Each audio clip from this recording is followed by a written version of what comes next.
Look at my body. With that, my sister-in-law began to take off her clothes in my room. I was confused as one piece of clothing after another fell onto the bed. A shirt made of soft-looking material, then pants and underwear, and more clothes just piled up. "No, wait a minute!" I panicked and tried to stop her, but she didn't stop her hands. I couldn't bear it any longer and shut my eyes tightly. It became quiet, and I realized that the last piece of clothing had been removed. Finally, when she was completely naked, she said to me again, Please. Look. "I am Luke, a 32-year-old office worker, and I have one older brother. My brother Jack and his wife Emily have been childhood friends since we were young, and the three of us often played together. 5 years ago, Jack and Emily got married, and a year later, they were blessed with a daughter named Stella. Despite the changing dynamics, the closeness between Emily and me remained the same, and we often went out together with Stella when Jack was busy. Little did I know that things would turn out like this.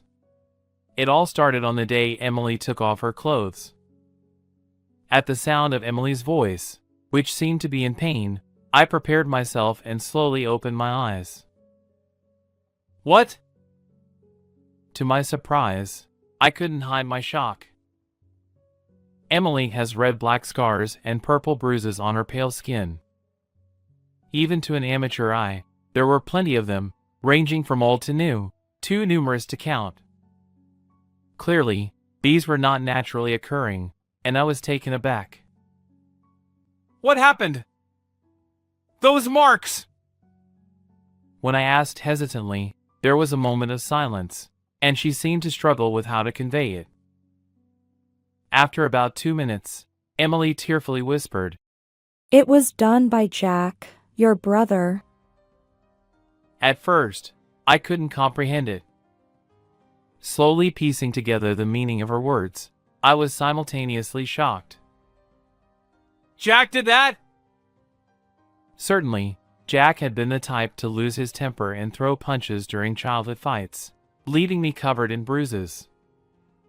For a moment, painful memories flashed through my mind, but that was when we were kids. As he grew older, he mellowed out, and the idea of him being violent toward a woman, especially Emily, our childhood friend and now his wife, was unthinkable.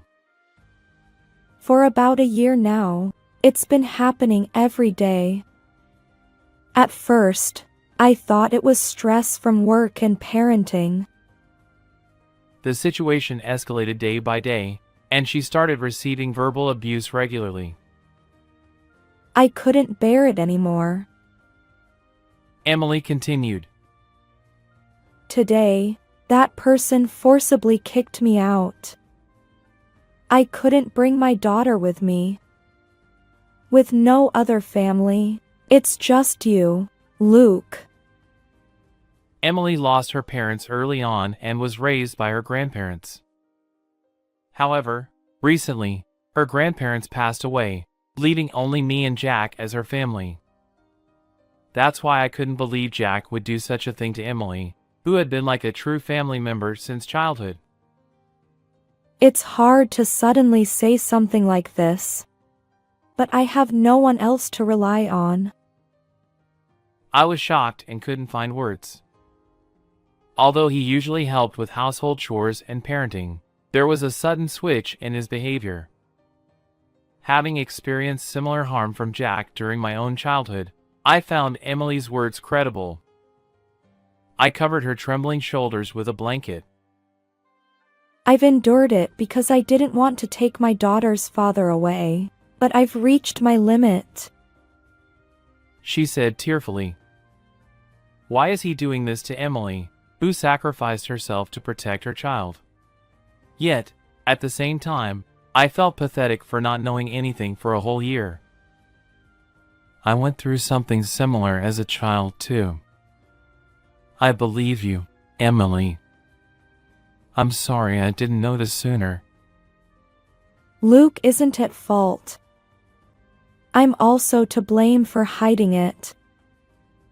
Emily, with tears in her eyes, looked truly distressed. I'll find a way to save Emily. And I can't let Jack continue like this. Feeling strongly in my heart, I shared a plan. Emily, it might be tough, but will you give it your best? Emily looked directly into my eyes and nodded quietly. However, conflicting feelings about trusting Jack still swirled within me. 2 weeks later, Jack suddenly visited my house. When I saw Jack's face, I remembered Emily, and anger threatened to overwhelm me, but we were still in the middle of that plan. I deliberately feigned calmness. Jack threw his legs onto the table and sat down. Hey! Jack had been silent since arriving home, and now he began speaking in an irritable tone. Emily came to your place 2 weeks ago, right? What were you doing? I couldn't hide my surprise. Emily had later told me she hadn't revealed her whereabouts that night, so how did he know she was here? Look at this! On Jack's smartphone screen, there was a red dot displayed on what seemed like a map. It was the kind you often see in movies. It's GPS. I put it on Emily because I love her. And yet, her affair partner turns out to be my own brother. Apparently, I was suspected of being Emily's affair partner. Jack expressed love for Emily, but it seemed more like possessiveness. Concealing my agitation and anger, I denied it. No, it's not like that. That day, I was discussing Stella's situation. Ouch! Suddenly, a dull sound echoed, and the taste of blood filled my mouth. A few seconds later, I realized I'd been punched. Don't play dumb. Emily's erased all the emails between you two. Clearly, it's an affair. Deleting the email history was something I asked Emily to do. We couldn't risk Jack discovering our plan. And judging by his behavior, it seemed to be working. Listen, if you make any suspicious moves again or tell anyone about today, it won't end well. Jack said this, kicked the trash can in the room, and left the house. My cheek throbbed from the blow. Jack, now an adult, packed a punch far beyond what he did during our childhood. I trembled with anger, wondering how Emily endured this. That night, Emily called me. Jack was apparently out, and she timed her call carefully. Jack gleefully talked about hitting you. I didn't know I was being tracked with GPS. I'm sorry. She apologized. It's okay. Besides, we still have our plan, right? After a brief silence, Emily murmured. Thank you. Then she continued. There's something I need to tell you. Stella has been unusually afraid of dark places lately, so I asked her about it. It seems Jack has been locking Stella in the closet. Stella? Yes. When I asked Stella, she said she was too scared to tell me about Dad. I was stunned. Jack seemed to target the times when Emily was away, and it's no wonder she hadn't noticed. Not only his wife, but also their 4-year-old daughter endured such cruelty. I must never forgive Jack. That decision echoed in my heart. That's not all. He took away the savings I'd accumulated even before we got married, claiming it was punishment for my affair with you. That's... He even forced me to reveal my account PIN. Probably used that money for... Understood. Let's settle this soon. Is our plan working as expected? Yes. Then let's execute it soon. With those words, we hung up. The time for revenge against Jack had finally come. 2 days later, I called Jack to my house, saying I had something to discuss. Jack, being lazy, was reluctant at first, but when I mentioned it was about Emily, he reluctantly agreed. The plan was to have Emily and Stella evacuate to a safe place after Jack left the house and join the conversation via speakerphone. What's this about?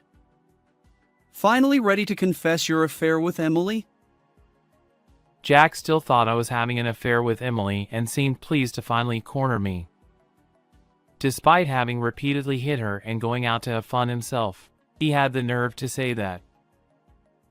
I called you here to talk, Jack. Emily will join us over the phone.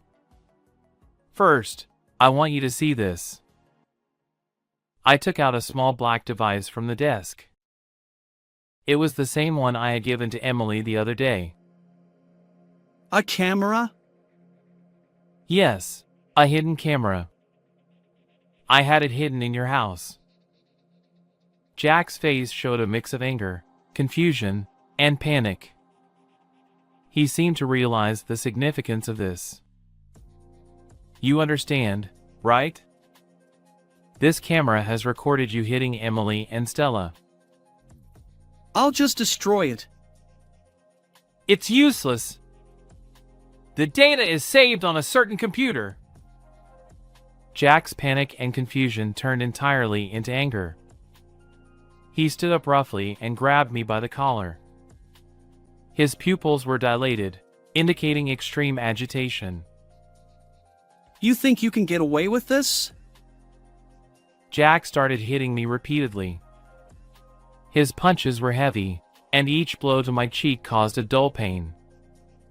When I tried to protect my face, he targeted my ribs. My whole body hurt, and tears welled up in my eyes. But there was a reason I let him do this. Eventually, Jack stopped, seemingly satisfied. Now you see who's in charge? Tell me where the computer is. The one who doesn't understand is you, Jack!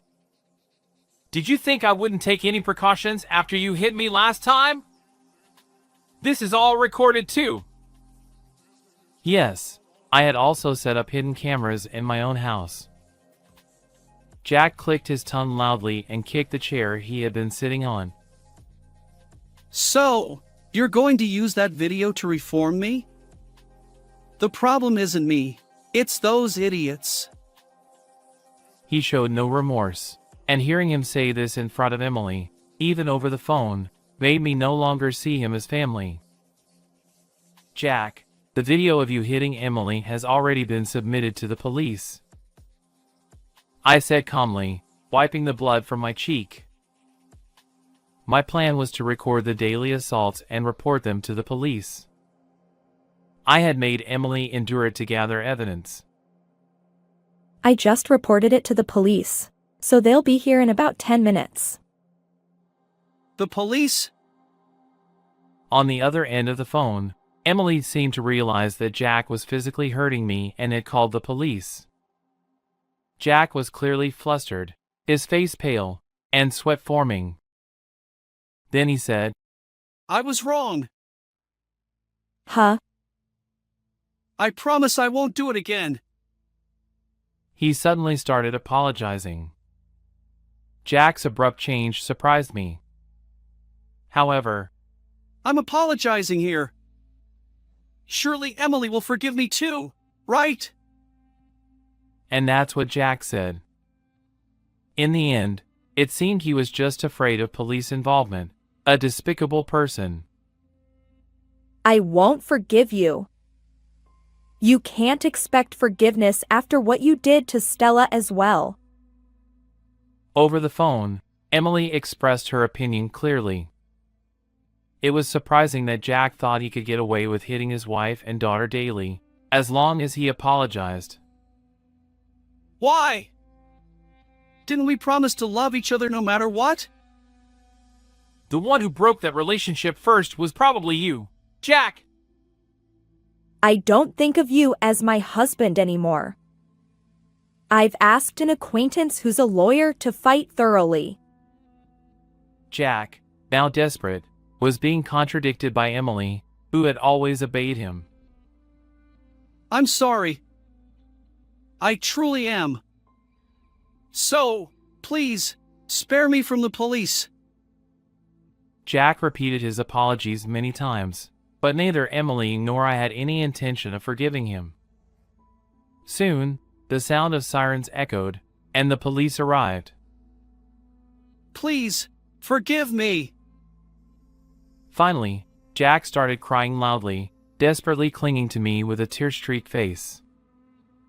I pushed his hand away, and Jack was taken away by the police, closing the curtain on our revenge drama. A year later, Jack faced charges of assault and intimidation based on the evidence we submitted. But even in prison, he caused trouble repeatedly, and his sentence kept getting longer. In addition, he was ordered to pay compensation to Emily and child support for Stella, accumulating significant debt.